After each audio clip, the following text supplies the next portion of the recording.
নমস্কাৰ। সফলতাৰ একমাত্ৰ চাবিকাঠি কেৱল মাত্ৰ প্ৰতিভা আৰু পৰিশ্ৰম বুলি ভাবে নেকি? তেন্তে মহাভাৰতৰ আটাইতকৈ শ্ৰেষ্ঠ ধনুৰ্বিদ আৰু দানী হোৱাৰ পাছতো তেওঁ কিয় গোটেই জীৱন কেৱল মাত্ৰ অপমান আৰু প্ৰত্যাখ্যানৰ বাবেই জীৱনত সংগ্ৰাম কৰিব লগা হৈছিল? কথা পাতিম মহাভাৰতৰ আটাইতকৈ দুৰ্ভগীয়া নায়ক সূৰ্যপুত্ৰ কৰ্ণৰ বিষয়ে। কৰ্ণৰ জীৱন প্ৰাচীন ভাৰতৰ শ্ৰেণী বিভাজন আৰু সামাজিক বৈষম্যৰ এক নিষ্ঠুৰ বলি।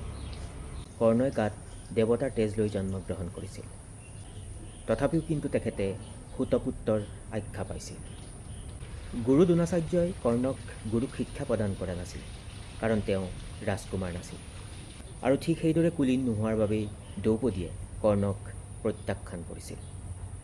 জীৱনত পলে পলে লাভ কৰা এনেকুৱা ধৰণৰ বিভিন্ন ধৰণৰ সমস্যা বা ঠেকাৰ কাৰণে কৰ্ণই জীৱনত পলে পলে লাভ কৰা এই সামাজিক বৈষম্যই কৰ্ণৰ জীৱনত গভীৰ আৱেগিক শূন্যতাৰ সৃষ্টি কৰিছিল।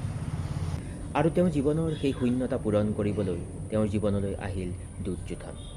যেতিয়া গোটেই বিশ্বত কৰ্ণক উপলুঙা কৰিছিল, সেই সময়তে দুৰ্যোধনে কৰ্ণক অংগৰাজ্যৰ ৰজা পাতিছিল। মাত্ৰ এটা স্বীকৃতিৰ বাবে কৰ্ণই তেওঁৰ বিবেকক দুৰ্যোধনৰ ওচৰত সঁপি দিলে। কৰ্ণই এটা কথা স্পষ্টকৈ জানিছিল, দুৰ্যোধন অধৰ্মৰ পথত আছে।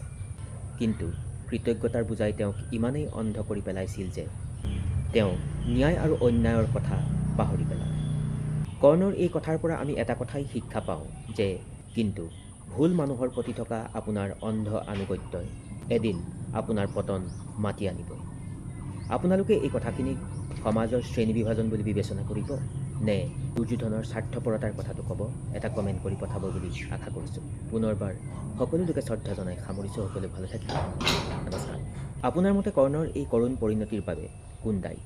সমাজৰ বৈষম্য নে দুৰ্যোধনৰ স্বাৰ্থপৰতা? পুনৰবাৰ সকলো লোকে শ্ৰদ্ধা জনাই সামৰিছোঁ। সকলো ভালে থাকিব। নমস্কাৰ।